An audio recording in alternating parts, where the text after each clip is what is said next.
Okie dokie, I believe we are all the way live. Hello and welcome to my graveyard. I am your host of the evening, the Cemetery Man from Salem, Mass. Always taking names and kicking candy ass live in color here with you on Grande's Graveyard. Happy Thursday, everybody. We're chilling like villains here on Grande's Graveyard. Super excited about the show tonight as we're going to be talking all thing deep sea aquatic horror, baby. One of my favorite, like little lesser talked about subgenres of the horror genre, and I'm pretty stoked to talk about it, to be honest with you. So I don't know. I just figured this would be kind of a fun show to do.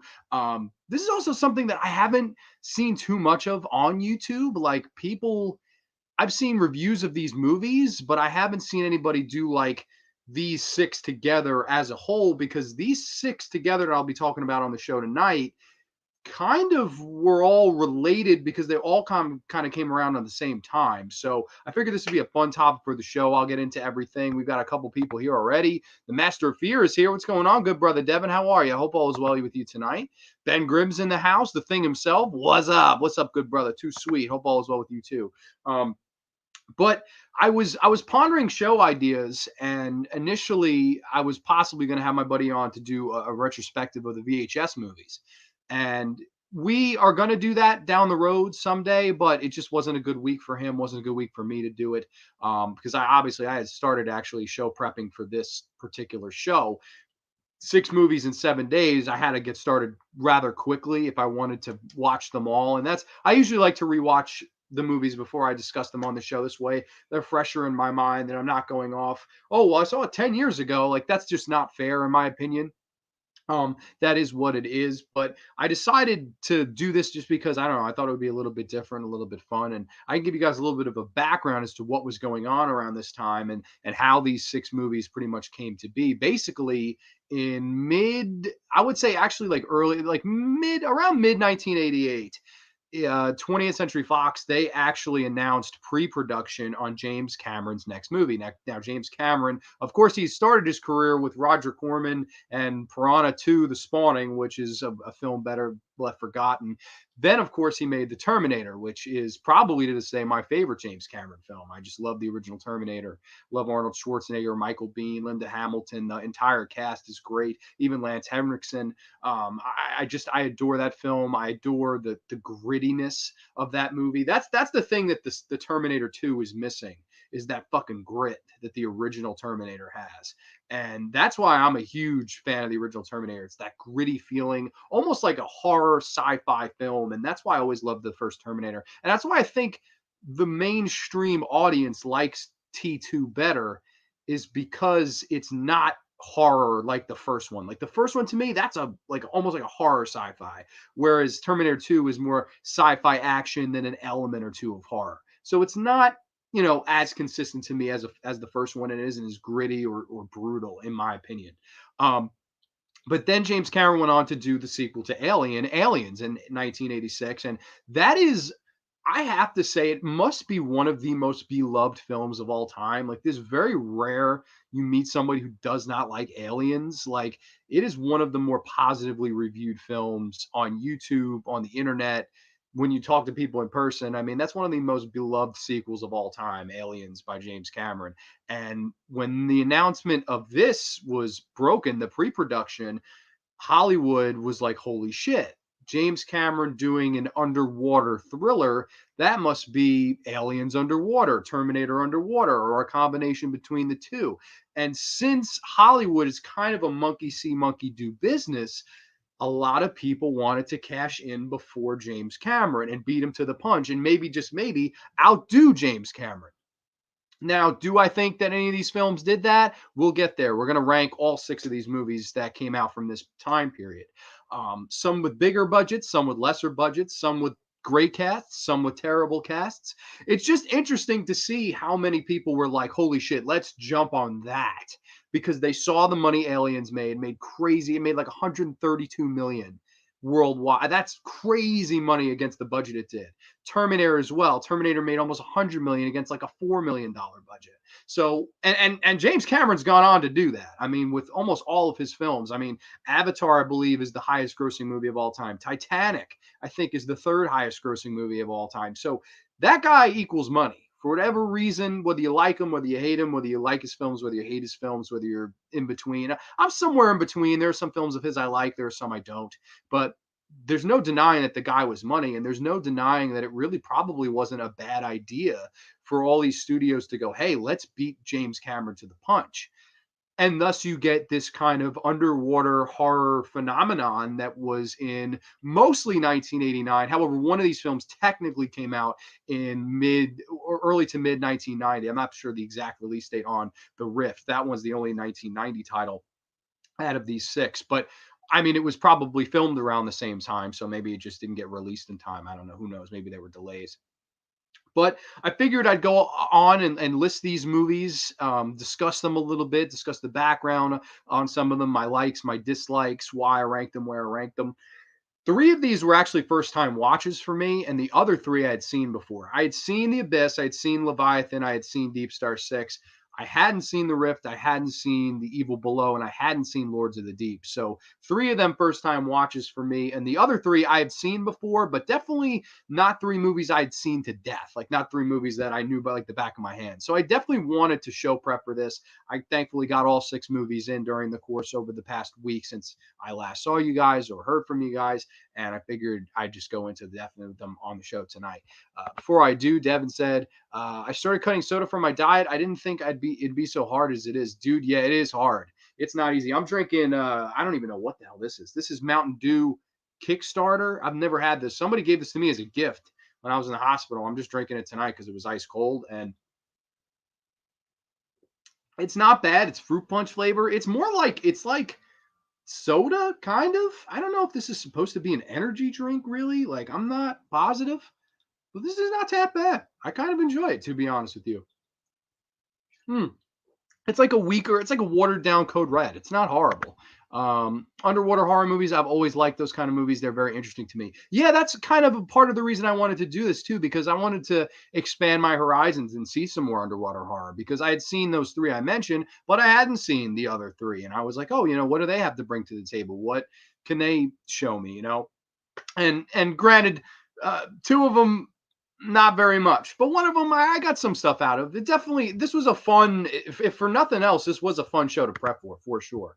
I've only seen three of those. Oh, cool. Which three? But I guarantee it's probably the three I've seen. I mean, it's weird because those are the three mainstream ones, and those were the three that I met: The Abyss, Leviathan, Deep Star Six. Those three had the biggest budgets of these entire six movies. I believe the Abyss. The budget's been debated. It initially was going to be 43 million, and then he went way over fucking budget. If you look up on IMDb and you look up most places on the internet, they'll tell you the Abyss cost $70 million to make, and it only fucking grossed 90. So 70 against 90, and that's before marketing costs. The Abyss didn't probably break even. The Abyss was probably a flop. And what's crazy is pretty much all six of these movies didn't make any money. Deep Star Six was an $8 million budget, made 8.1 million. So, I mean, it made back its working budget. Whatever they used to market it, they lost that. Leviathan, same thing, didn't make much money. All these movies didn't really make much money, which is really astonishing because that was the goal. That was the goal. Let's beat James Cameron to the punch so we can make money. And nobody really did, even James Cameron. So it's just, I find this whole fiasco wild. I was like, man, I want to talk about this. I'll keep you updated in case Soda starts talking to me. Oh my God, when the root beer called me. Oh my God, that is a true story. I swear on my life that root beer called my name. Night Watch Zone's in the house. Everybody, if you haven't checked out Night Watch Zone's channel, he does awesome stuff. He's actually up for Horror YouTuber of the Month. I gave him a vote because he's a great guy. Him and Coriander do awesome stuff. Want to stop by and show some, dude, God bless you for showing support, man. Thank you so much. I appreciate you checking out the graveyard tonight. You guys can go vote for him. Oh gosh, at night, if you're still here, drop a link down below to the I forget the girl's name, the channel that you can vote for you on. But it was really cool. That girl seemed really cool and really humble. It's like a contest. If you have less than 1,000 subscribers and you're a horror contented channel, you could be nominated for this award, and then people can vote for you in the comments. Really cool way for your channel to get more exposure, stuff like that. So I hope you win, man. I've got fingers crossed for you. Aiden Babber's in the house. What's going on, good brother? Hope all is well with you tonight. I'm ready to talk about some underwater horror. I don't know if you are, but I am super stoked. Rift, DeepStar Six, Leviathan. Okay, so you hadn't seen the Abyss. See, the Rift was one that escaped me for a long time. But yeah, I definitely, I thought this would be a fun topic, so we'll get right into this. We are going to dive right down 20,000 feet below the sea, baby, and on to our number 6 pick. I'm going to get the list up here. It's on my phone. I've also got plot synopses and all that stuff, so I can get that underway. All right. Coming in at the bottom. Oh, well, before he answered me, it's on Morbid Heart Designs channel.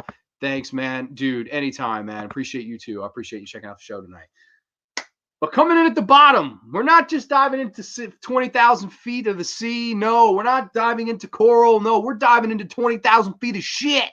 Because coming in at number 6 from 1989, it is Lords of the Deep. Holy shit, this was bad. This has got to be one of the worst Roger Corman movies I've ever watched. I can give a little plot synopsis here. Man has finally conquered the ocean. America's first self-contained undersea laboratory is the pride of the nation, and expectations are high for an elaborate undersea mining operation. But then once, oh shit, no, this got all cut off. Well, basically, it doesn't even fucking matter because it's a shitty fucking movie anyway. Basically, Lords of the Deep, it stars Priscilla Barnes and a group of fucking underwater sea people, and they encounter these kind of stingray killer creatures and shit. And they have glowing red eyes. This movie fucking stinks, all right? I'll just right off the bat. I have a theory about this movie. I think this movie initially was going to be a space adventure because all the fucking people on the ship are fucking in space outfits. They're not even in the underwater scuba, none of that shit. They're all in like space outfits. They look like Star Trek rejects. And Priscilla Barnes, who I normally like, it is a beautiful woman, is horrendously fucking bad in this movie. And everybody's acting in this is unbelievably bad. Like, you'd think that this was a parody, but it's not. It really, truly is not. It's fucking all plays itself so seriously. And like, oh my God, here's my thing. With a Roger Corman film, I expect a few things. I don't expect great acting. This fucking didn't have it. I don't expect state-of-the-art, great practical makeup effects. I don't. I know they're cheap films. That was Roger Corman's MO. But you know what I do expect? I expect humor. I expect charm. I expect entertainment. This movie doesn't have any of that. It's fucking slow, considering it's a 77-minute movie, and he drags out the opening and closing credits. I shit you not. If this movie's 66 to 67 minutes long, I'd be surprised. There's like 10 good minutes of credits during this movie. Again, even though that's Roger Corman's gimmick, holy fucking shit, I couldn't believe how bad this was. There's a scene where this one guy, they're afraid that the fucking evil stingrays are going to break in, and he gets locked in this room, and he just looks at the door and goes, "Hey guys, can you open the door, guys?" And I was sitting here like, what in the hell am I watching? Like, I wanted to turn this off like 5 separate times. It was fucking horrible. And that's saying a lot considering the movie was barely an hour long without credits. Holy shit. Like, there's number one, there's no gore in this film. Not one stitch of gore in Lords of the Deep. Not one stitch of gore. Not one death scene. All the death scenes are off screen. There's one where this woman goes, "Ah, the eel is here." This fucking, it turns the camera goes in on her, and it fades to black. And it cuts to the next scene. And it's horribly done. I swear to you, I have seen pornos that had higher production value and quality and better acting than this fucking film, man. This made Dracula 3D look like it was like a classic Argento. Like, it just, holy shit, this was so fucking cheap. There's scenes where they're like walking through the corridors, and you can clearly see like on the walls that there's like, it almost looks like styrofoam, like lunch plates you'd get back in the day. They just put them on the wall to make it look like, you know, they were in a fucking whatever ship. It's so poorly done, man. There's a love story kind of between Priscilla Barnes and the Dobler character.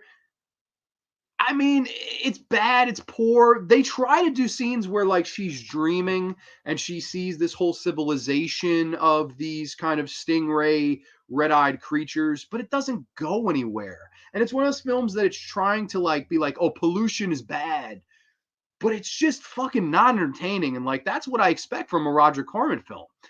Like to me, when I think of good Roger Corman films, Forbidden Planet, right? We've got some sleaze, we've got some fucking fun alien creature effects. We don't see that much of it, but we see enough. We've got some over the top dialogue. We've got some good shit in Forbidden Planet. I really like that movie. Here though, oh my god, man, it's just a chore to get through because there's really all the horror in it is not like it's all censored. It's like there's no sleaze, there's no fucking laugh. All the acting is horrendously bad. None of the actors have any chemistry. You don't get to know any of these characters. You don't give two shits about any of these characters. The creature design is not terrible, but you see the creature 2, 3 times max, and it doesn't do shit. It doesn't bite anybody. What the fuck? How the hell you do a monster movie where nobody gets fucking killed on screen by the monster? How does that happen? Like, oh my god, man, this was directed by Mary Ann Fisher, who gladly never went on to direct again. Fuck you, Mary, you stink. Written by Howard R. Cohen and Daryl Hanney. I don't bother to click on your names because you're worthless writers. This was a piece of fucking shit. I could not believe how bad this is. This is free to watch on YouTube. It's not worth the price of admission for free. It's not worth $3.90. It's not. It's just not worth it. It's one of the worst movies I've seen in a long time. It gets, and if you don't believe me, if you think, oh, Grande, there he goes again, being all fucking harsh on films. If you don't believe me, this gets a 2.6 on IMDb. If you don't believe me, I sat through this whole fucking thing, and man, I really regret it because this was horrendously bad. And like, I will never watch it. You'd have to pay me crazy money to watch this movie. And even then, I would be like, nah, you know what? There's better thing I have to do with my fucking time. Lords of the Deep, absolute fucking bottom of the barrel for me. One of the worst, I would say the worst Roger Corman film I've ever seen. Let's see. Comments here. Some of these films are cool. I really enjoy The Abyss and Leviathan. Yeah, I really enjoy those too. Of these 6, I got enjoyment out of 4. So not too bad. 4 out of 6 is pretty good ratio for me. Lords of the Deep, I'm pretty sure I saw this movie once as a kid. The name sounds familiar. Dude, holy shit. I couldn't imagine watching this as a kid. I'd be so fucking pissed. I watched it as an adult and I was pissed. Yeah, grab your popcorn. The next one too, I don't know what to say. Is it worse? Wow, that's tough. I will say it's almost as cheap as Creepshow 3. Like it has that same cheap, we wiped our ass with the film stock quality to it. It's fucking as cheap as it. But oh man, I don't know. I can't defend either one of those movies. I can't. I can't even. Creepshow 3 is worse, but that's just because of what it did to Creepshow and Stephen King and George Romero's legacies, more so than this movie. This movie doesn't shit on anybody's legacy. It just shit on my life for about 77 minutes. Coriander's here. Coriander. She also does the show with Nightwatch Zone. They usually do like the show together. She's awesome. Really, really cool people. And she has her own channel. She actually subbed up to me and I subbed up to her. Coriander, rock on. Thank you for checking out the Graveyard. I think it's the first time you've ever been on here. So welcome to the Graveyard. Gates are always open. No gore. I mean, gorgeous and make everything for horror movie, but at least you think would have a little. Yeah, no, there is, I swear to you, man, there's not one stitch of gore in this entire film. There's not one on-screen death in this entire film. And the ending of this movie, and spoilers, because no one should see this. I feel stupid for watching it. The ending of this movie, it's like a happy ending where they all like get together and like basically most of them fucking survive. Like, and the whole point of it was like pollution's bad, blah, blah, blah. The one thing I thought was funny, it takes place in the year 2020. So I thought that was pretty funny. I don't know. But man, 2020 was a shit show. So I guess Lords of the Deep was a little bit ahead of its time in that way. Dude, James Moss is in the Heezy. What's going on, good brother? Dude, it's going pretty good with me tonight. Talking all things underwater horror. So I'm happy to be here. Holy shit. I swear to God, man, it makes Dracula 3D look like fucking it makes Dracula 3D look like Tenebrae. That's how fucking bad Lords of the Deep is. I swear to God, like I could not believe it. And like also, even from a fucking like I got it was cheap. The sound, the audio was so fucked up on this movie, like completely fucked. Like there was be somebody talking and you could hear them echo. Like it was just bad, like really poor fucking like sound quality in this. I don't know what for some reason the audio got fucked up on this movie. I don't know how. Probably because they didn't fucking bother to find anybody to record the sound properly. I don't know. I do know that a famous I forget the guy's name, but a famous cinematographer who would go on to be famous. His footage apparently was so fucking good that they didn't decide to fucking use it because his shit looked so much better and like higher budget than this shitty wiped its ass movie looks when it's presented to you. They fucking told them, they said this footage is too good, and they fucking turned him away. And in an interview, he was talking about why would you work on a Roger Corman film if you were that talented? And he said, well, it was a job. And he said, and if you think about it at the same time, Roger Corman, it's somebody you really want to work with in the business because you could work with people on their way up and on their way down. And this was one of those movies. It's funny because Priscilla Barnes, I think the same year did her biggest movie. What the fuck? Dress to Kill. I think Dress to Kill was the same year. And weirdly enough, she makes this piece of shit the same year. It's absolutely bizarre. But what he said was completely right about that. You work with people on their way up, guys like Stallone in Death Race 2000, Priscilla Barnes in this, and then there are people on their way down from their career.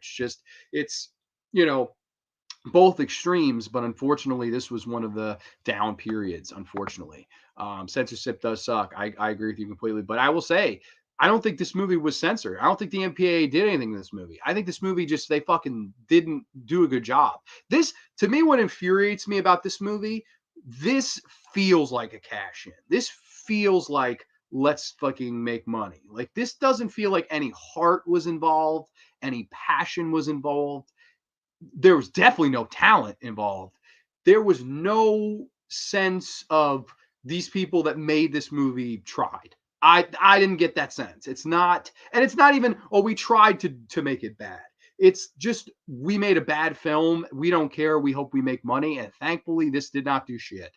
And it shouldn't have, because this is a case where the filmmakers and the cast, the crew, including the cast, I think the cast was horrible. They all did a bad job. And like sometimes you want to blame the writers, and hell, maybe it was the writers' fault. But this was nobody's heart was in this, and this was like a doomed production to me. This was really a bad film. It's not worse than Creepshow 3. It's close, and the rating I'll give it is going to be very close, but no, it's not. Worst movie I've ever seen, Creepshow 3. That will probably forever take the fucking cake, because it flipped off George Romero, it flipped off Stephen King, and it kicked me in the nuts while I watched it. And like, I don't ever think I've been more angry than I was when Creepshow 3 ended. I don't think in 24 years of life I've ever been more angry. Like I was like, you just pissed on my favorite filmmaker, one of the great horror writers of all time, and fucking whoever bought it with hope saying, oh, I hope this is good. You pretty much kicked them in the balls and flipped them off. So I think Creepshow 3 is a fucking abomination of a film. I really do. I think, and I'm glad that James Glenn Doodleson never worked again, because he's a piece of shit. Psycho 1998 sucks. Yeah, Psycho 98 does suck. And this is coming from someone who doesn't mind Vince Vaughn. Vince Vaughn was not the right guy. Anne Heche was not the right person. It's funny because there are some like William H. Macy I like, but just nobody in that film works. And there's no reason to do a shot for shot remake of a movie that was already perfect. It just doesn't make any sense. That was a pointless fucking remake. I bet I put more effort into my Lego stop motion videos than these people did their movie. Dude, there are some people that take more into fucking taking a piss than fucking the people did when they made this movie. Like, there's no effort here. None. Like, it was insulting to fucking watch this, man. It was really fucking bad. I don't know. It pissed me off. Cinematography. Yes, that's right. I'm sorry. My internet's not working the greatest. I usually have all this stuff up on IMDb, but my computer is literally not loading another tab right now, so it is what it is.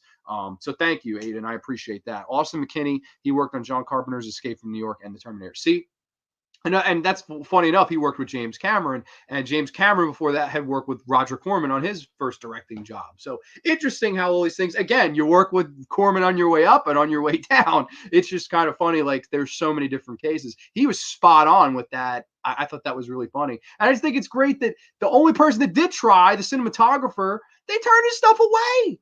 No, this is too good to be in this dog shit movie. At least they knew. At least they were like, this is a fucking turd sprinkled with fucking corn turds. Like they knew how bad this was. They had to have known, but they released it anyway because they're fucking shameless. The MPAA should burn in hell. I agree with that. After what they did to Sleepaway Camp 3, it's so weird. I always flip this with this fucking camera. After they did what they did to this film could have been uncut, man. Who knows? But it is what it is. Fuck the MPAA. I am completely with you, brother. Well, Lords of the Deep, though, I'll wrap up that number 6, the bottom of the ocean pick here. I'm going to give it a solid, all right, everybody, 1.5 out of 10, one of the lowest ratings. I think that's in the bottom 3 ratings I've ever given on the show, and we're almost at 100 fucking episodes of this. So I swear to you, that is one of the worst movies I've ever had to watch in preparation for The Graveyard, and it was a doozy. It was truly a fucking doozy. But we're going to move on here. Let's see. Number 5. Okay. Got it up on my phone here. I just tried to fucking give all these like screenshots on my phone because the fucking internet is not working on my computer for whatever reason. The FCC sucks. What rating did I gave Creepshow 3 a 1 out of 10. So there's nothing that's gotten. I don't think I've ever given a 0 out of 10. I don't think. But I mean, Creepshow 3 is a 0 out of 10. Let's be honest. Let's see. The Evil Below. Okay. That's number 5. A down on his luck sea captain goes treasure hunting for a wrecked Spanish galleon that is rumored to be cursed by a god and protected by a supernatural force or monster that has never been seen. Yes. The Evil Below. I will say right off the bat, I love the poster of this movie. I think it's an awesome poster. It's somebody like screaming underwater here. I could fucking try to.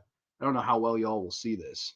Yeah, it's not gonna come out too good. But The Evil Below. I thought that was kind of a fun little poster there. I don't know, nothing great, but definitely a fun little poster that I thought was kind of cool. Anyway, this is the oddball on the list of the 6 because this one isn't really, even though they say there's a monster in it, even though supernatural forces, blah, blah, blah. This isn't your quintessential like underwater thriller, horror, action, whatever. This really isn't. This was shot with a budget of probably $5 and a ham sandwich. They had no budget for this movie. This literally looks like it was shot with a fucking videotape camcorder recorder. It's not a good film. It's really not. It stars Wayne. Fuck yes, it has their names cut off. So I'm sorry. I'm not gonna be as good with the names tonight. But fucking internet's not working. But it stars this guy and he's trying to go treasure hunting and whatnot. He's with a couple different women. He wants one woman to not know about the other. There's some sleaze in there, definitely, which I appreciate. I'll definitely give points for that. I think the idea and concept wasn't horrible. Like the idea of, okay, we're going to hunt for a treasure and there's this monster guarding it. Granted, you don't get much of the monster. You really don't. Like you get this opening scene where it's almost like the Jaws 2 opening scene where you get these divers, they're kind of underwater taking pictures and then they get attacked. You do see blood in this film. There's some blood shoots up to the surface, looks good. It's underwater blood. Definitely, a little bit of graphic. At least after Lords of the Deep. But you get a little bit of blood, so I was happy with that. And then this one, it's really kind of a drag. Like, it takes them a while to kind of come up with the plot. It takes them a while to kind of go and do anything. But I will say when they do try to make it horrific, it works in its own way. Like, I think there's this one scene where they're like terrified, and this one guy's he's outside the room and this thing kind of chases him, and because they probably didn't have the effects to make a monster to attack this guy, it kind of like they shoot it where the camera is chasing him and he's running from the camera and shit. I thought that was okay. I thought that was decently well done considering they had no money. This is one of those movies that I actually wish they did have more money, because this is the opposite of Lords of the Deep, where even though this is not a good film, this is by no means a good film. It's a bad film. I think that this director cared. I really, really do think this director gave a shit, and I think they were trying. It was directed by Jean-Claude Dubois and Wayne Crawford. Wayne Crawford, I believe, is also in the movie, and he's one of the lead roles.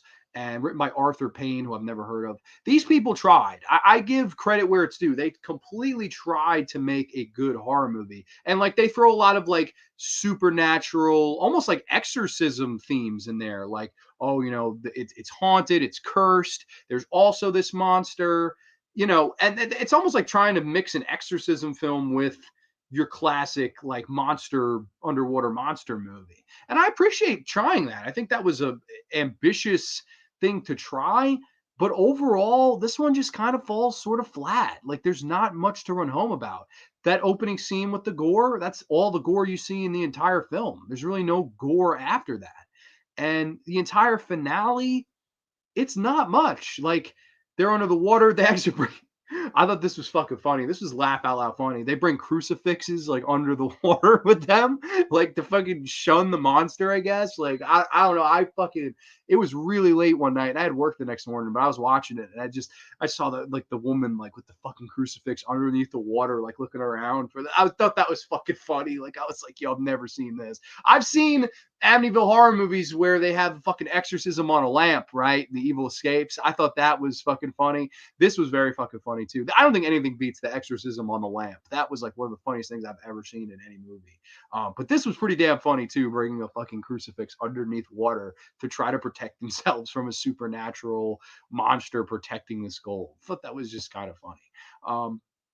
But again, I don't mind this one as much as The Evil Below. However, definitely not a good film. And I believe, what does this one get? All right, a 3.4. So this one does not really well liked either. Although it does have some good looking women in it. I will say at least it had some sleaze, which was sorely missing in the Roger Corman entry on this list.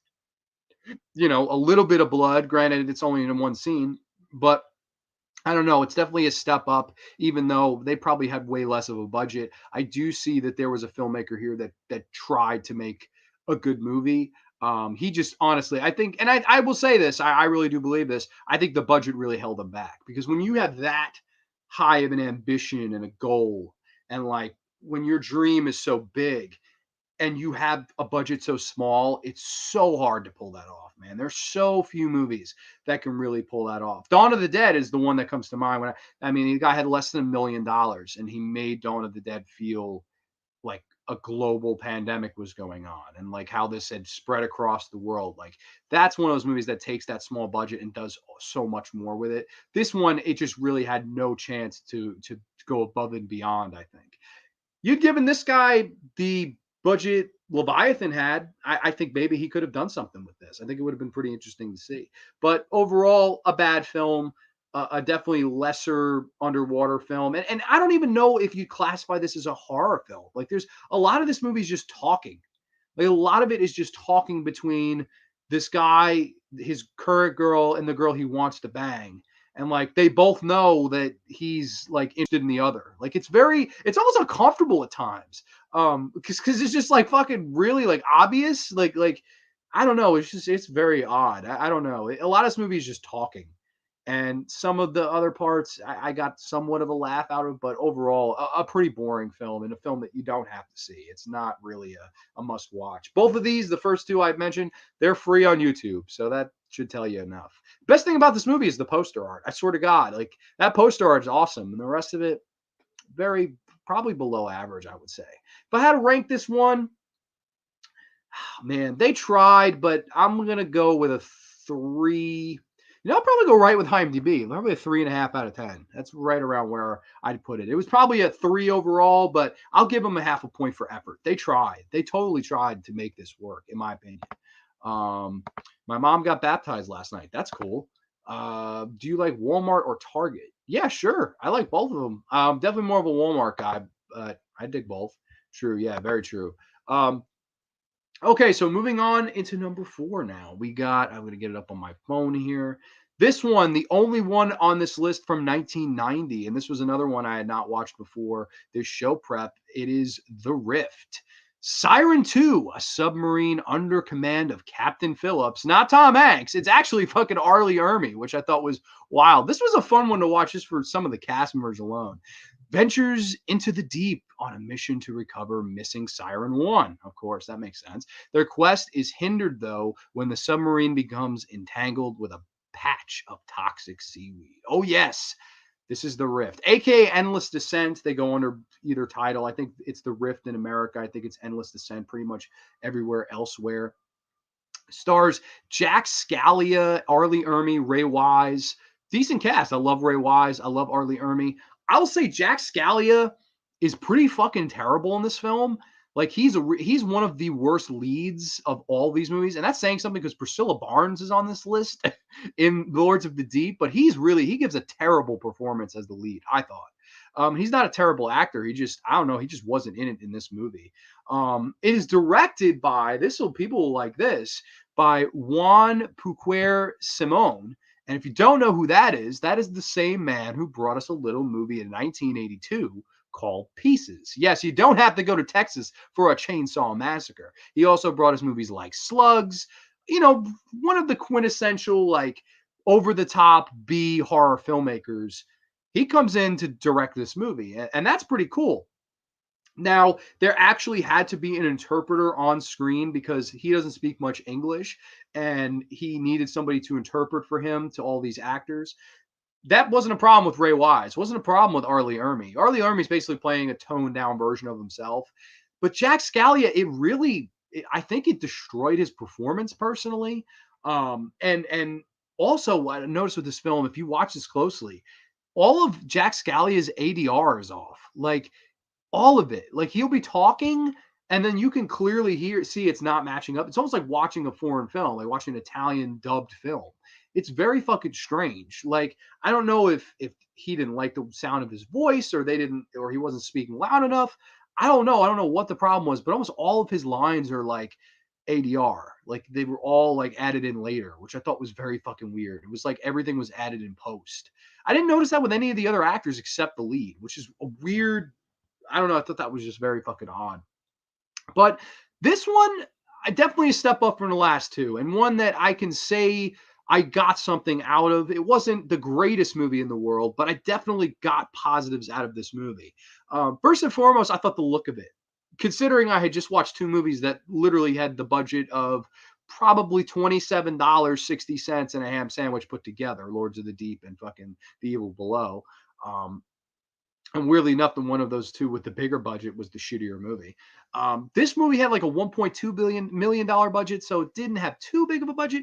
But I think the director brought some style in here, and I liked his use of color in the kind of area where the deep sea divers are, like the control room. He's got that like really bright blue, and then at times like bright pink.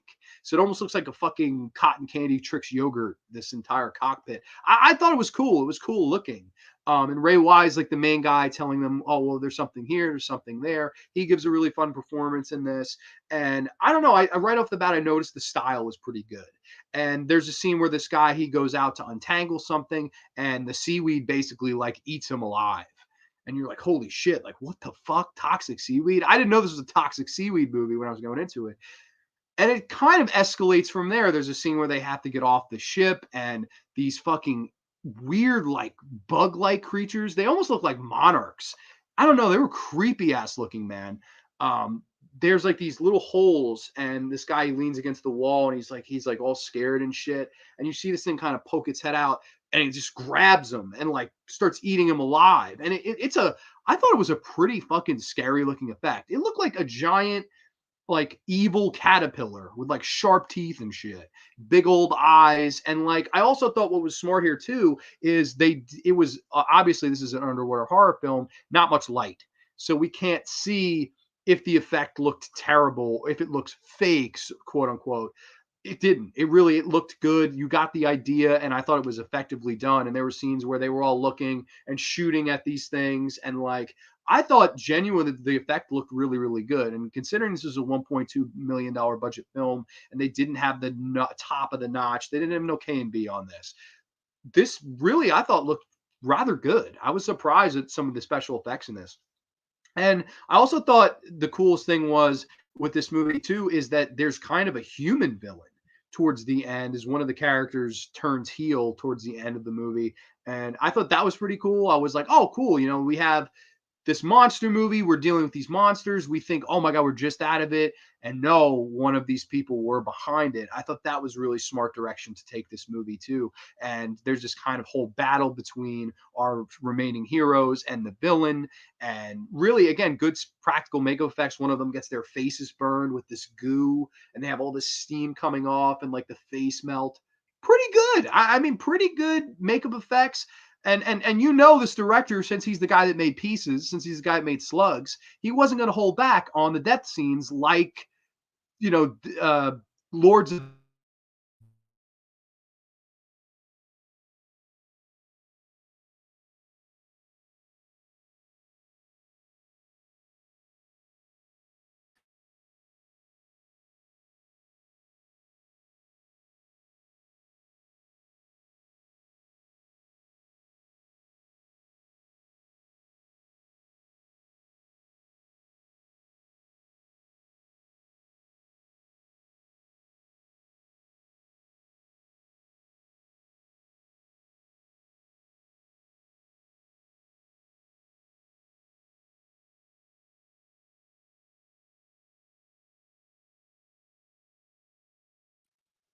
Am I back? What the heck happened? Can you all see me now? I don't know what happened. Am I here? I don't know. Somebody says I'm frozen. Aiden says I'm frozen. Shit. I don't know. I don't know. If somebody could let me know if somebody's still here, I don't know. Got Toxic Avenger on VHS. That's pretty cool. Toxic seaweed. Yeah, LOL. Oh, AJ's in the house, looking good, buddy. I don't know if you can hear me, but thanks, man. I appreciate that. Let's see. Daytime talk shows suck. Yeah, I agree with that. So there's a villain twist. Yes, there is. And I thought the particular person that turns heel, I thought they did a great job. I thought it was pretty cool. Oh snap! Yeah, I was frozen. The dang internet. Yeah, I know my internet sucks. Oh, and he's back. He's the man behind the glasses, and he's out of control. You can see me. Okay, cool. Sorry about that. I don't know what happened. My internet is just not working. I literally tried to have the IMDb tabs up on here, and it just wouldn't even load those. So not a good night. I guess the internet doesn't want to cooperate with me tonight, but that is what it is. But I was going on about the director of The Rift, who, again, I mean, if you watch a movie like Pieces, you watch Slugs, you definitely could see that this is the same guy when it comes to he went for it, and I appreciate that he went for it. I really do. He got a decent amount of cast of characters. I think Ray Wise and Arlie Ermy are great in this movie, and I think that overall, this was a fun enough time wasting movie. Like, this is definitely one of those movies that I put on and it ends, and I'm like, all right, cool. Like, definitely, I didn't waste my time. I was entertained. I saw some cool shit. Is this a movie that's I'm ever gonna watch 100 times a year? No, but this is one I wouldn't be opposed to rewatching again. I thought it was pretty entertaining. I thought it was pretty good. It was fast paced. Definitely had a decent directing style. I liked the style, the cinematography. This was a passable underwater horror film, I thought. It would have been interesting to see had this come out before The Abyss, because this was the last one of the six to come out in 1990. And I don't know, it's definitely not talked about at all. Like, nobody talks about this movie. But honestly, I think more people should. This definitely deserves a little bit more talking about than others. So that is The Rift. Really enjoy that movie. It was surprisingly a surprise for me because I didn't think any of these were going to be worth a shit, and I thought The Rift was pretty good. If I had to rate it out of 10, I'll come at a 5.5 out of 10, a little bit above average. I thought definitely entertaining movie, and especially after Lords of the Deep and fucking what was the other one? The Evil Below. It was a huge step up from those movies. NBC should bring back daytime game show. Oh, that'd be interesting. That would totally be interesting. So moving on to number 3, and this will surprise people. But this just happened to be where this landed on the list. Goes to show you how much I like the two movies ahead of it. Because whereas the first two I talked about, 5 and 6, I didn't like. Number 4 I thought was just a little bit above average. This one, it's around the same for me. It's a mixed bag. It's probably a little bit better. Obviously, I have it at the number 3 slot, not the number 4 slot, but I don't have this as high up as most people, and most people of these 6 would probably tell you this is the best one. In my opinion, no. In my opinion, the other two supersede it, and I'm talking about James Cameron's The Abyss. Yeah, I know, big shocker. I thought for sure when I rewatched all these that The Abyss would be number 1 too, and here it lies right in the middle of the list, number 3. Pretty interesting, but I'll read a little plot synopsis. A civilian diving team is enlisted to a search for a lost nuclear submarine that faces danger while encountering an alien aquatic species. Yes, The Abyss. Rewatched this last night for the first time in probably over 10 years. I saw this as a kid. And honestly, a little bit let down by it. A little bit let down by it. Not that it was bad. I think it's a passable movie. It's definitely not a bad film, but a little bit let down because this is really the one that, started this whole craze. Everybody was like, let's try to rip this movie off, right? You got Ed Harris, who I love. You got Mary Elizabeth. Uh, Jesus Christ, I can't pronounce her last name. Michael Biehn is in this, who I think steals the entire movie. But what I found more interesting when I was doing research on this film was the backstory. Ed Harris won't talk about it to this day because he hates James Cameron for his experience with working with him on the set of this movie. There was actually parts where James Cameron wanted the actors to be underwater themselves swimming, and he didn't, cut one time, and Ed Harris almost drowned. Ed Harris promptly gets out of the water and punches Jimmy Cameron right in the fucking face. Pretty crazy. And to this day, Ed Harris will not talk about this film because he feels it was completely unprofessionally handled. It was a completely unprofessional set. And obviously he had bad experience filming this. And a matter of fact, aside from Michael Biehn, every single person in the cast of this movie never worked with James Cameron again because of said fact. They felt he was very unprofessional on the set of this movie. And I thought that was pretty wild to learn. I never knew any of that. I never knew there was a big controversy with this movie. I thought The Abyss was pretty much widely regarded as a decent James Cameron film. But this is almost looked at as the black sheep of his filmography. And I just thought that was interesting. And also, the thing with this, too, is, all these movies that were trying to rip it off were mostly horror movies, right? Like The Rift, DeepStar 6, Leviathan. Those are horror movies. This is not really a horror movie. This is more of like thriller adventure movie. It's almost a movie of 3 complete different acts. There's act 1 where they're trying to, get from point A to point B.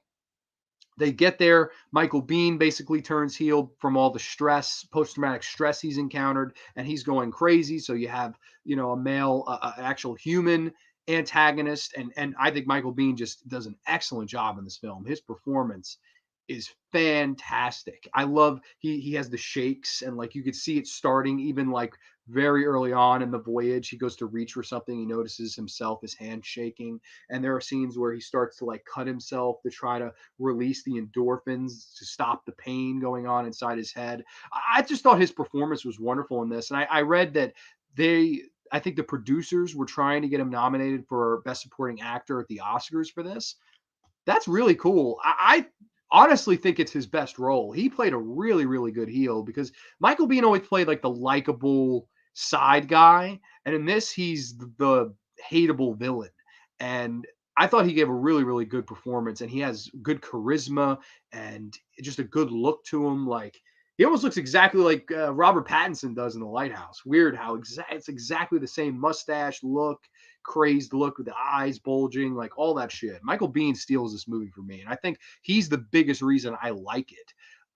You have that act, that's the second act, and then the third act, it's that's when it really gets mostly into the alien stuff. There's some alien stuff in the second act, and then the third act it completely like goes and becomes almost like this heartwarming family film by the end of it. Weird, like it's a weird tone movie. Like it starts off, oh, we're thriller, and then oh well, a little bit of horror, and then the end, it's like, oh well, all must end happily. I don't know. I'm kind of like that and dislike that at the same time. Like part of me thinks, oh, it's cool that you did the alien aspect, but they weren't the antagonists. That's different because, right, like DeepStar Six, the aliens are the antagonist, and Leviathan, the aliens are the antagonist. The Rift, these creatures are the antagonists, and you threw in a human villain, but they did it in such a way where it flowed better than this movie, because this movie just does the human villain, and there's no, like, the aliens aren't villains at all. They're like nice aliens. And I will say the practicality, the look, the special effects work of these aliens is well done. They look good.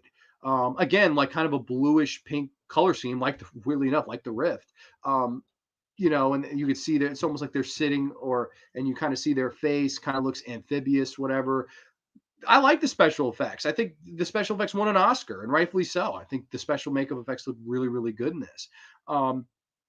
But as for the main like love story, I don't buy it. I really don't buy it. I don't think the actress was that good. Like they kind of try to play it off as like their ex-husband and wife, right? And Ed Harris does a great job. I love Ed Harris. I think Ed Harris does a great job in this movie. It's probably one of my favorite roles of his, which is a shame considering he won't talk about it. But the female character, not that she was bad. Like she did her role good. Like she's the ball busting, like, big mouth. And there's even a scene where Michael Biehn goes, "I've wanted to do this since I first met you." And he tapes her mouth shut. I thought that was pretty funny. Not that she does a poor job. It's neither one of their faults. I just think there was a lack of chemistry there for me. I know a lot of people feel otherwise. They feel those two gelled perfectly. Totally felt a lack of chemistry personally for me. And there's also a scene where she's like pretty much drowned, right? Like they have to swim from one thing to another. And she's like, "I'm not going to make it go without me." And he's like, "I'm not going to go without you." He takes her under, they swim, and she's dead, like clinically dead for, I'm not kidding you, like over 5 minutes. They try to resuscitate her, they breathe into her mouth. And then obviously, fucking, she's dead. Like they stop. They're like, "All right, stop. Like it's over." And then Ed Harris continues to like slap the shit out of her. He's like, "Fight, fight," and fucking smacks the dog shit out of her. And then all of a sudden, she like wakes up and breathes again. And I'm just like, this bitch was dead, man. Like, even as a kid, I was like, I'll call bullshit on that. That bitch died. Like, there's no damn reason to tell me that she survived that whole ordeal. Like, she was underwater. She fucking ran out of air. Her lungs filled up with fucking water. And she was clinically dead for like almost 10 minutes. And they're like, "Oh, she survived." Like, no, bullshit. Like, I'll call bullshit. I'm not usually one to stretch, like, "Oh, well, that's not believable." That honestly, I'll even say that was not believable. I was just like, all right, that's kind of lame. And then the ending, I don't know. Like, I know there's two different endings. I watched the theatrical version, but we could talk about both endings. If you don't know, there's a whole controversy over the endings. The original ending, it's like a happy ending, basically, where Ed Harris, he goes out to do something and he knows it's a one-way ticket, and they're all like, "Don't do it, don't do it." And basically, the aliens grab him and show them their whole civilization, which is an amazing shot, probably one of the coolest shots of the film.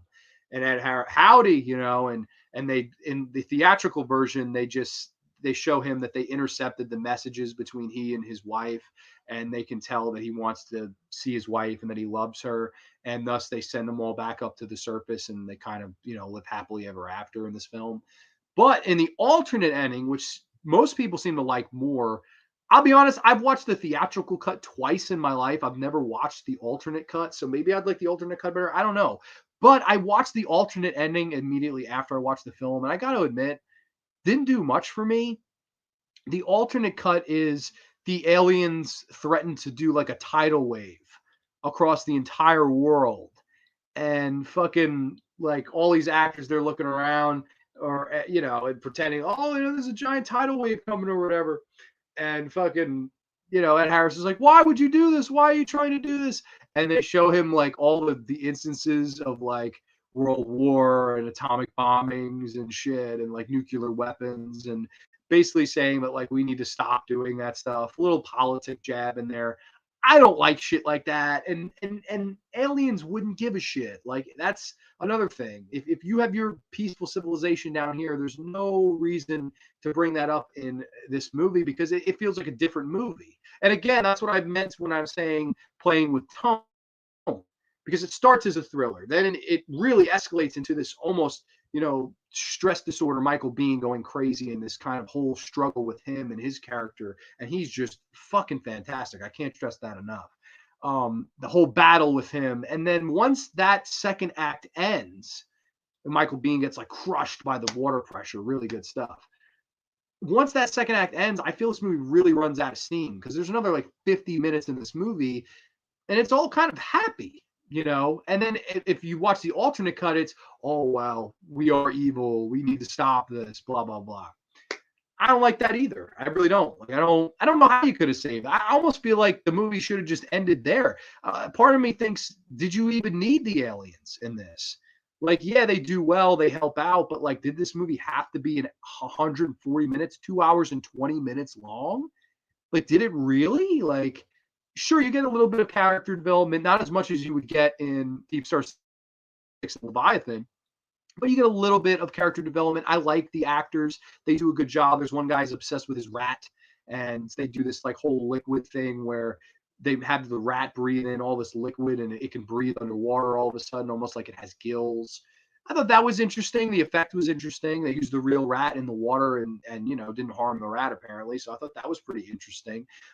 You have one guy who's like a hillbilly. You've got the woman who's like a cowgirl. You definitely have some decent like characters in this. They're not bad.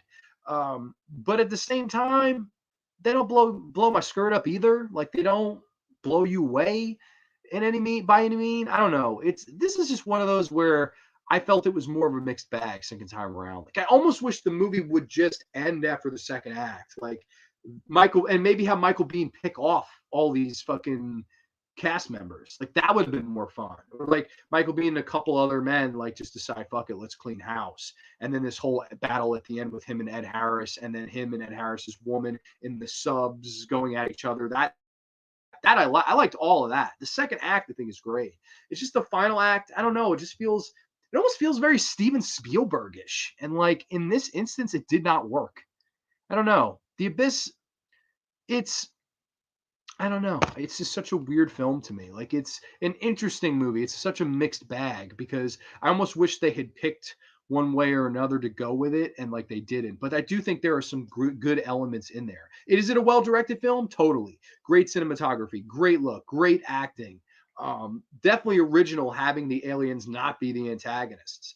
I just think there's a lot of tone problems with this movie, and I will say it's way too long. There's no reason this had to be 220. No reason it had to be 2 hours 20 minutes. It really did not need to be that long. But that being said, I think it is an entertaining movie. It goes by well enough. But I just think at the end of the day, mixed bag for me. Not a great movie. I would definitely say towards, lower of my James Cameron films. I'd still probably put this above Avatar. I'd put this above Titanic. I put True Lies above this. I put T2 right around where T2 I would put T2. So this is around where I put T2 for sure. Not a horrible movie. Most people would have you say this is the best of these 6 movies by far. This one easily did the best at the box office, made 90 million worldwide. However, this movie broke even, if that, because they went way over their $43 initial budget. They went over 43 million and he went way over it. It's debated as to what the actual budget was. I've read some places 70 million. I've read some places close to 50 million. I don't know. I wasn't there. If it was 70 million, this was a flop. It definitely was a flop because it only made 20 million more than that. And even if this was 50 million, it didn't make much. It's weird. Like I was saying before, that in all of these movies, the goal was to cash in. And at the end of the day, even the movie that they all thought was going to cash in didn't cash in. I don't know. Maybe he would have been better off doing a movie with a monster underneath the ocean and shit. And like, playing it more by the numbers, like making Aliens but underwater, basically the same thing. Maybe he would have been more better off with that because maybe the box office numbers would have generated better. And whereas this, it's has elements of that. There's parts of that, but it kind of ends up, it feels very Steven Spielbergish to me, and like not in a good way. Like I don't like the happy ending in this. I just don't. I'm just like, oh, this is fucking sappy. Like number one, that woman died. Number two, really, like this fucking the whole platform lifts up and they're all like safe on this platform. They all hug each other and they're like look off into the sunset. And I'm just like, like kind of just made me kind of roll my eyes. I was like, this isn't poorly done, but it's just, I don't know. That movie, I felt like it was a movie that just couldn't decide what it wanted to be. And after reading all the backstage stuff, I kind of see why. Like James Cameron to this day considers it the most awful shoot he was ever a part of. Ed Harris will not talk about the film. Mary Elizabeth, is it Mars Antonio? I forget her damn name, but she won't talk about it. Michael Biehn is the only one of all of these actors to stick with James Cameron after this. So this must have been a miserable shoot. And not to say that it shows in the final product, but it shows to me that it was slightly messy. This is slightly messy in comparison to the quote unquote perfect productions that James Cameron had been a part of before and after this, in my opinion. Not a bad movie by any means. I'll give it a pass. I'm going to give this a solid, I'll go 6.5 out of 10 for this one. Not quite a 7 for me. But I think Michael Biehn is the standout. If anybody watches this movie, I would say watch it for Michael Biehn. And if I don't know if anyone's seen the alternate version, also, I don't know if the chat's working. Nobody's mentioned anything in the chats. I don't know. I don't even know if anybody could hear me right now. I have no idea. But if you watch this movie, watch it for Michael Biehn. I don't know if anyone's seen the entire alternate, like extended cut, I think. But if there's more Michael Biehn in that, let me know because I would watch it just for him because he's fucking, in my opinion, above and beyond the best thing in this movie, in my humble opinion. But with that said, 6.5 out of 10 for The Abyss. James Cameron, pretty wild. I thought for sure that would be number one. I rewatched all these, but these two are higher. And coming in at number two, again, this one might shock people because I don't think anybody saw my number one being what it is, me included. But coming in at number two, it is from 1989. It is George P. Cosmatos's Leviathan. Oh yeah, Leviathan. George P. Cosmatos is absolutely one of the most underrated filmmakers of the mid to late 80s. Of course, he made Rambo Part 2. He made this film. He made Cobra. He's just an awesome, really underrated filmmaker. He went on to do Tombstone, which I know a lot of people, there's a lot of controversy with him as a director. Like Sly Stallone said he basically directed, Cobra and Rambo 2, whereas Kurt Russell claims that he directed Tombstone. So I don't know. Like it's weird that the 3 different movies of the 8 movies the guy did, the actors took credit for directing his films. I find that very interesting. And what's even more interesting about Leviathan is that this has a special edition Blu-ray from Shout Factory. Pretty much everybody on it shit on the movie, which is very peculiar to me because it's not a bad film by any means. I think it's actually a really good movie. And one of the better underwater horror movies out there. But weirdly enough, doesn't seem like anybody's really interested in it that worked on it. And I just thought that was pretty wild. I don't know. I just thought I was like, like if I was, I know George P. Cosmatos is no longer with us, but I would love to hear what he'd have to say about this movie because a lot of controversy with some of his other films. This one, not particularly the case. So I don't know like what the main, problem was or whatever. But that is what it is. But Leviathan, this is a really, really good one, of course. And I come right to the cast. I love the cast. You've got Ernie Hudson, Peter Weller, Richard Crenna, who was also in, of course, the Rambo films. Amanda Pays, who's fucking gorgeous in this movie. Amanda Pays is at this time one of the most beautiful women in the whole wide world. You have Daniel Stern, his Six Pack, who I love. This is right before he did Home Alone, which is the movie that really kind of made his career. Just an excellent, excellent cast you have in this one. I really, really, I like everybody. I forget the actor. He was on Monk. He played Monk's therapist. He's in this too. Really, really good cast, top to bottom. I love all of them. And right off the bat, I thought what this one did better than The Abyss was I liked the characters better, I liked the cast better, and I liked that this one knew what it wanted to be. This is an underwater horror film. This is like if Alien and The Thing had a baby underwater. That's Leviathan. You have basically Daniel Stern. He's like the wisecracking one of this bunch. He comes across this cruise ship that has been landed on the water, called the Leviathan. It's a Russian cruise ship. He takes this bottle of vodka off it. He drinks from it and basically gets infected with this kind of virus that drinks your blood and mutates your body to basically become the thing from the thing. Like you get all these kind of gross growths and shit, and like his skin grows teeth and shit. Really good special makeup effects, like just spot on, top of the notch stuff. Which weirdly enough, the special effects people that worked on this film shit on their own effects and the film, which is bizarre. Like this is so bizarre to me. I don't get why. Like this special makeup effects, you can't even argue. They're fucking fantastic in this movie, in my humble opinion. Um, but that's neither here nor there. I'm not positive as to why they hate it or whatever. I guess it just is what it is. But also, I think in this film, what's super underrated is Peter Weller. I love Peter Weller as the lead. He's basically the lead of this crew, but he's not really sure of himself. Like he's not um, particularly confident or anything like that. He's more like doubting himself, shit like that.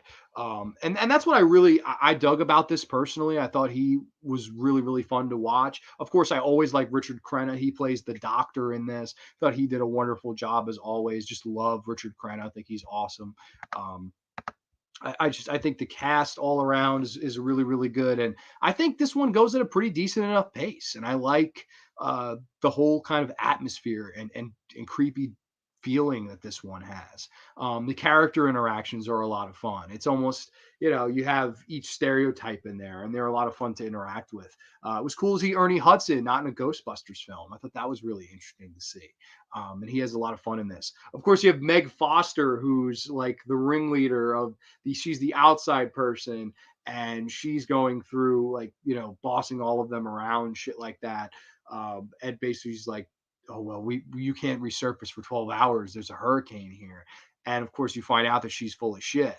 Thought that was pretty funny. I love the scene too where she's like, I realize you guys been through hell, and fucking Ernie Hudson out missing the beat goes, Ben, bitch, we still here. Like fucking, oh my god, so funny, man. Ernie Hudson just, he's great. And also, there's a scene towards the end where after they escape the monster and shit, they immediately encounter a great white shark. And fucking Ernie, again, without missing a beat, Ernie Hudson goes, "Talk about having a bad fucking day." Like, oh, that funny shit, man. Ernie just absolutely cracks me up. I adore Ernie Hudson.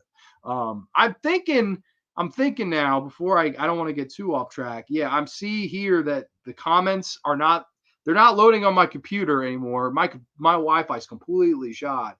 So let's see. Yeah, we've had comments for like 20 minutes. I apologize. I'll try to get to them now. I'm gonna read them off my damn phone. CGI sucks. The Rift, I'll give it a watch. The Abyss is an excellent movie. I like The Abyss. I like both theatrical and director's cuts, both films. Uh, don't think I've seen this one. I'm not 100% sure, but I might have at a younger age. Ed Harris is a great actor. He's some of my favorite films, Night Riders and Creep Show. Cool enough, Ed Harris went on to actually be in the Creep Show documentary, Just Desserts, which is really, really cool. I was like, holy shit, that's so crazy he would participate because he's bigger than this. He doesn't have to participate, but he was cool enough to come back and put George over. I think the world of Ed Harris. Let's see. Which ending do I like better?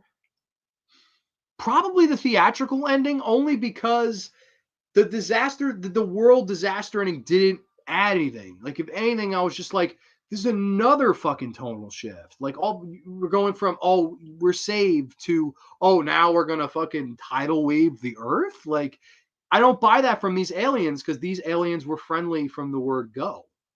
And now you're telling me, oh, we're gonna drown you all, but because you love your wife, we're not gonna do it. Like, what? Like, what the fuck? Like, why would that stop you? I don't know. I just thought that was very fucking peculiar personally. Um, Not a make or break, but it is what it is. True Lies is the last great James Cameron film. Totally agree with that. Yeah, it would have been miserable if they weren't working with James Cameron. Let's see. I gotta go. Bye for now. Okay, thanks for checking out the show, James. Sorry, the comments on here are not loading at all, so I have to read these off.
Well, this is a clusterfuck and a half. I don't know what the hell happened, but this completely got fucked. I don't know. Y'all could see my fucking internet just got shot, man. I have no unearthly idea. And of course, my phone is on 11%. So I don't know how much longer I'll be able to go. Now it says connected, but I don't even know if I can believe this. I don't know.